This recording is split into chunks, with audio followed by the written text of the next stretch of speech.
तो दरअसल असम में ताबड़तोड़ गिरफ्तारियां और उसी को लेकर ये प्रतिक्रिया। मुझे लगता है हर्षवर्धन जी से जरा शुरुआत करते हैं। जो मुस्लिम पर्सनल लॉ बोर्ड की तरफ से कहा जा रहा है कि मामला सुप्रीम कोर्ट में, सुप्रीम कोर्ट के फैसले का इंतजार कर लेना चाहिए था असम सरकार को। नहीं, मुझे लगता है कि सुप्रीम कोर्ट में जो मामला है और जो बाल विवाह के खिलाफ असम सरकार का फैसला, इन दोनों का कोई एक तरह से कनेक्शन नहीं है।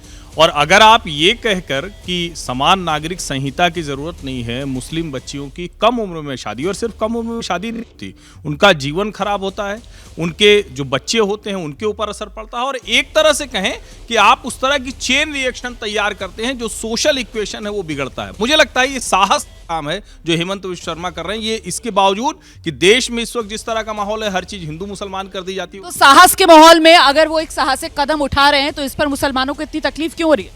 नहीं, उस जो आसाम में हो रहा है उससे पहले ज़रा ये ज़रूर सुनना चाहिए, ये जो चीखें हैं, ये जो इन महिलाओं की चीखें, इनकी क्या गलती है? कौन है ये महिला? ये वो महिला है जिसके पतियों को गिरफ्तार किया गया, जो अपने 9 महीने के बच्चे के साथ जो है पुलिस स्टेशन पे प्रदर्शन कर रही है। ये अपने गांव में स्टेशनरी बिजनेस शुरू करके हर महीने 2 लाख कमा रहे हैं। आपके गांव में भी ये करना है तो फ्रीडम ऐप को अभी डाउनलोड कीजिए। और इसमें से एक महिला है शोएब जमाई साहब जो वीडियो दिखा रहे हैं, देखिए मैं उस वीडियो की पुष्टि नहीं करती हूँ, लेकिन शोएब जमाई साहब का कहना है कि असम के अंदर जो गिरफ्तारियां हो रही हैं तो इस महिला के पति को गिरफ्तार किया गया। आप ये कह रहे हैं? ये असदुद्दीन ओवैसी साहब, बैरिस्टर असदुद्दीन ओवैसी साहब ने ये रिट्वीट किया है, और इसमें ये कहा गया है कि भाई इस एक महिला की मौत हो चुकी है जिन्होंने सुसाइड कर लिया इस डर से कि उनके पेरेंट्स को गिरफ्तार किया गया।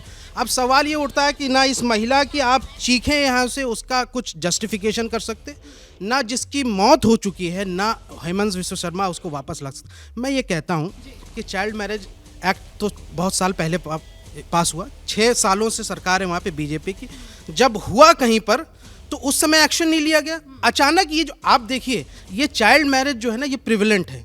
जो सरकार का आंकड़ा है, जो नेशनल फैमिली हेल्थ सर्वे का जो डेटा, वो कहता है कि 84% जो चाइल्ड मैरिजेज हैं वो अमंग्स द जनजातीय कम्युनिटी, आदिवासी, हिंदू, उसमें सिर्फ 7% मुस्लिम का कंट्रीब्यूशन उसमें।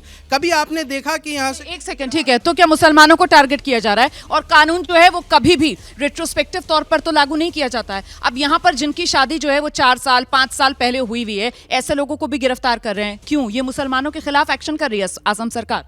देखिए, ये कानून 2006 से वहाँ पर है, ऐसा नहीं है कि ये आज से कानून लागू हुआ है। वो तो पूरे देश में बना है जी। एक मिनट, अब कोई सरकार नहीं उस पर अमल करती है, कोई यदि झारखंड की सरकार अमल नहीं करती है और छत्तीसगढ़ की अमल नहीं करती है, तो इसमें दोष हेमंत बिस्व शर्मा का नहीं है। हेमंत बिस्व शर्मा ने कानून के अनुसार काम किया है। एक दूसरी बात, जो मुस्लिम पर्सनल लॉ बोर्ड कह रहा है कि इनको कम से कम सुप्रीम कोर्ट के फैसले का इंतजार करना चाहिए था, तो मुस्लिम पर्सनल लॉ बोर्ड को तो सुप्रीम कोर्ट पर विश्वास ही नहीं है। सुप्रीम कोर्ट अपने और हाई कोर्ट कम से कम 9 ऐसे ऑब्जर्वेशंस हैं जिसमें कहा कि समान नागरिक संहिता देश में होनी चाहिए, और मुस्लिम पर्सनल लॉ बोर्ड का मानना है कि ये होनी ही नहीं चाहिए समान नागरिक संहिता। तो देश तो मुस्लिम पर्सनल लॉ बोर्ड के इशारे पर और उसके आधार पर तो चल नहीं सकता। देश तो जो कानून संसद ने बनाया है या राज्य विधान पालिकाएं जो कानून बनाती है कि उसी अनुसार से चलेगा। और ऐसी लेकिन दीपक, सवाल यहाँ पर यह है कि अभी इस देश के अंदर जो मुस्लिम पर्सनल लॉज हैं उनको भी मान्यता है, और इस देश में ये जो बाल विवाह है इसके खिलाफ कानून भी है।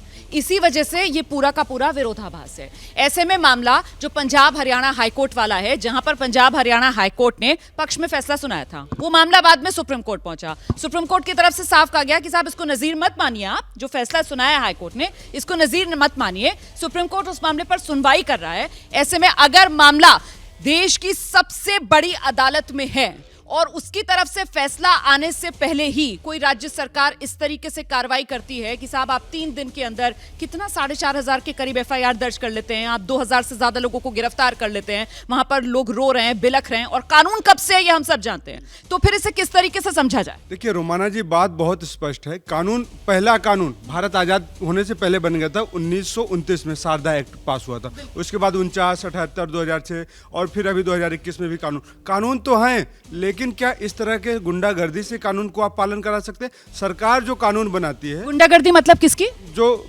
विश्वा साहब कर आप कह रहे हैं सरकार गुंडागर्दी कर रही है। मैं बता रहा हूँ, इसमें हिंदू मुसलमान की बात मैं नहीं करूंगा। मैं बाल विवाह के खिलाफ हूँ कि बाल विवाह नहीं होना चाहिए किसी भी जाति में, किसी भी धर्म में। बच्चियों को जब हम आगे बढ़ाने की बात करते हैं तो उनको सम्मान के साथ उनको एक बेहतर भविष्य देने की कल्पना करते हैं। तो जाति धर्म से परे मैं बात करूंगा कि हेमंत बिस्व शर्मा अचानक से कौन सी देशभक्ति साबित करना चाहते हैं, क्योंकि इनके बयान हिंदू मुस्लिम पे बहुत आए हैं। मैं बातें करता हूं कि हेमंत बिस्व शर्मा साहब मोदी जी से ही सीख लेते, इसको जन भागीदारी अभियान बना देते। मोदी जी कोई डायरेक्ट काम नहीं करते, जन भागीदारी की बात कर लेते, तो शायद जन भागीदारी जन चेतना को विकसित करने की बात करते और सबका साथ सबका विकास के साथ सबका सहयोग लेते, तो ये एक्ट बाल विवाह योग शायद अच्छा बन सकता था और इसमें महिलाओं का सम्मान होता। ये बड़ी बात आप कह रहे हैं, ठीक है ठीक है। तो अंबर, यहाँ पर ये सुधार के तहत एक्शन लिया जा रहा है या फिर ये जो बसे बसाए घर हैं ये तो उनको उजाड़ने का काम किया जा रहा है? रुमाना जी, बसे बसाए घरों को उजाड़ने का काम कैसे हुआ? मेरे पास आसाम से पिछले कई महीनों में ऐसी बच्चियों की कॉल आई हैं जिनकी उम्र 16-17 साल है और वो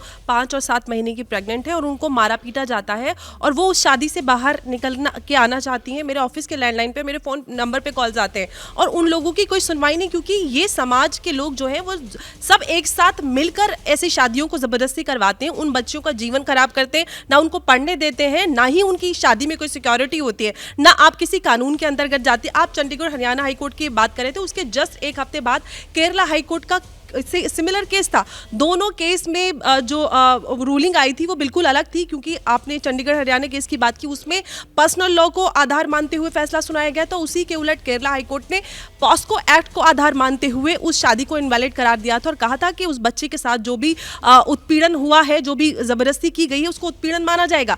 विरोधाभास इसलिए होता है क्योंकि चाहे चाइल्ड मैरिज एक्ट की बात करें या फिर पॉक्सो एक्ट की बात करें, ये दोनों 2006 के एक्ट है और ये क्लैश करते हैं पर्सनल लॉ के साथ। तो भारत का कोई भी नागरिक है, चाहे वो लड़की है लड़का है, उसके अधिकारों की जो को सुरक्षा मिलती है वो कॉन्स्टिट्यूशन के अंतर्गत मिलती है। तो भारत की मुस्लिम महिलाओं को क्यों नहीं मिलनी चाहिए? और तो फिर ये तो कुप्रथा पर कार्रवाई है ना, ये कुप्रथा पर अगर कार्रवाई है तो फिर ये क्यों पसंद नहीं आई है? देखिए, असम सरकार और ख़ासतौर से भारतीय जनता पार्टी की सरकार जो है, मुझे लगता है महिला विरोधी, दलित विरोधी, ओबीसी विरोधी है। उसको आप देखें, और गरीब विरोधी, तीसरा और अल्फाज यूज करूं। अभी अंबर हंस रही सारी चीजें। यहाँ पर 18 साल से कम उम्र की बच्चियों को जो शादी की भेंट चढ़ा दिया जाता है, बलि चढ़ा दिया जाता है, उसको लेकर चर्चा हो रही है और आप कह रहे हैं कि सरकार महिला विरोधी है। मैं बता दे रहा हूँ, माननीय प्रधानमंत्री मोदी जी की शादी किस एज में हुई थी? किस एज में हुई थी? माननीय प्रधानमंत्री मोदी जी की शादी हुई थी ना, किस एज में हुई थी? जबरदस्त तकलीफ होने लगी सबको, हो गई सबको तकलीफ, हो गई ना। किसने शादी करवाई थी? घर वालों ने करवाई होगी ना, घर वालों ने करवाई। देखिए बोलने लगी, अब बीच में मैं नहीं बोला ना आपके, आप बीच में बोलेंगे। अब आप सुन लीजिए, उसके बाद कितनी चली उनकी। एक सेकंड, माइक इधर है, माइक इधर है। सवाल ये है कि अगर कोई कुप्रथा चल रही है तो वो कभी ना कभी तो रुकेगी ना। आप कुप्रथा का तर्क देकर कुप्रथा का समर्थन कैसे कर सकते हैं? प्रोसेस के खिलाफ हैं, जो प्रोसेस है उसके खिलाफ हैं, जिस तरीके से कार्रवाई है उसके खिलाफ हैं। कैसे कार्रवाई होनी चाहिए? देश में कानून बना हुआ है, देश में कानून बना हुआ है, आज तक उसका पालन नहीं किया जा रहा है। बार बार ये कहा जाता है कि साहब शरिया लॉ, मुस्लिम पर्सनल लॉ। बहुत अच्छी बात, सरकार जो, अरे बीच में ना बोलिए ना, अगर आप बीच में बोले, ये क्या तरीका हुआ बीच में? सुनिए, समस्या इनकी क्या है। देखिए, असम सरकार ने किस तरीके से शिक्षा के ऊपर काम नहीं करा। अगर कुप्रथा है तो उसको आप खत्म कैसे करेंगे? उसके लिए अच्छे स्कूल खोलिए। 4,500 स्कूल बंद कर दिए गए असम के अंदर, उस पर कोई काम नहीं हो रहा। बजट घटा दिया गया, उस पर काम नहीं हो रहा। माइनॉरिटी का बजट घटा दिया गया, शिक्षा का बजट घटा दिया गया, स्वास्थ्य का बजट घटा दिया, उस पर काम नहीं है। लेकिन कल सुबह उठेंगे, नई तरकीब लेकर के आएंगे, नई तरीके लेके आएंगे, उस पर सवाल नहीं पूछे जाएंगे। नहीं तो मतलब अवेयरनेस फैलानी चाहिए थी। वो कह रहे हैं साहब प्रोसेस को लेकर दिक्कत है, अवेयरनेस फैलानी चाहिए थी। कानून पहले का बना हुआ है, किसी को ऐतराज नहीं है। वाकई में 18 साल से कम उम्र में किसी भी बेटी की शादी नहीं होनी चाहिए, लेकिन ये जोर जबरदस्ती जो हो रही है, ये टारगेट किया जा रहा है। ये ठीक बात है कि जोर ज़बरदस्ती नहीं होनी चाहिए, लेकिन मुझे याद है कि जब हिंदुओं में भी जमकर ये कुरीति थी कि बाल विवाह हो जाता था और जब उस वक्त के समाज सुधारक उठे तो लोग उनको पत्थर मारते थे, रास्ते में उनके ऊपर क्या क्या गंदगियां फेंकते थे, क्या कुछ नहीं करते थे। लेकिन वो समाज सुधार किया उन्होंने। धीरे धीरे लोगों को लगने लगा कि नहीं, अपनी बेटी को पढ़ाना चाहिए। आप बेटी की शादी कम उम्र में कर देंगे और स्कूल खुला भी रह जाएगा तो कौन जाएगा? और मैं भी हेमंत बिस्व शर्मा का एक बयान देख रहा था, ये हिंदू मुसलमान हो जाता है तो बड़ी पीड़ा देता है। वो कह रहे हैं, और बड़ा स्पेसिफिक बयान है, वो कह रहे हैं मौलाना, काजी और पंडित ये ऐसे बाल विवाह कराते हैं, इनको भी हम गिरफ्तार करेंगे। ये दुस्साहस का काम है, ये हिंदू मुसलमान का नहीं, लड़कियों का जीवन बचाने का काम। बिल्कुल। और ऐसे में अगर मुसलमानों में ज्यादा ये फैली हुई है असम में कुप्रथा और इसकी चपेट में ज्यादा मुस्लिम आ रहे हैं, तो फिर इसका दोष हेमंत बिस्वा शर्मा के सर थोड़ी मर देंगे आप। ये बात सिर्फ हिंदू मुस्लिम की नहीं है, ये आसाम की जनता का दुर्भाग्य मैं मानता हूँ कि लगातार दो चीज़ें, एनआरसी में इतना बड़ा यहाँ से हंगामा मचा और बहुत सारे लोग इसके विक्टिम बने, डिस्प्लेस्ड हुए। अब ये जो कुछ किया जाता, मुझे ऐसा लगता है कि बीजेपी सरकार जो है, बीजेपी जो है, आसाम के जो जनता है, जो गरीब जनता है, जो मिडिल क्लास है, लोअर मिडिल क्लास है, जो मुफलिसी में रहती है, उन लोगों को एक एक्सपेरिमेंटल जो है वो ब्रीड बनाना चाह रही है, उस पर एक्सपेरिमेंट कर रही है। आप इस तरह की हरकतें करके आप पोलराइजेशन कर रहे हैं। हम ये पूछते हैं कि क्या सोशल मिनेस का निवारण इस तरीके से होता है? आप मान लीजिए कि राजस्थान में अभी कांग्रेस की सरकार, अगर आपके पास फॉर्मूला है सोशल मिनेस का खात्मा करने का, तो आज तक कर क्यों नहीं दिया इन्होंने? ये अपने गांव में स्टेशनरी बिजनेस शुरू करके हर महीने 2 लाख कमा रहे हैं। आपके गांव में भी ये करना है तो फ्रीडम ऐप को अभी डाउनलोड कीजिए।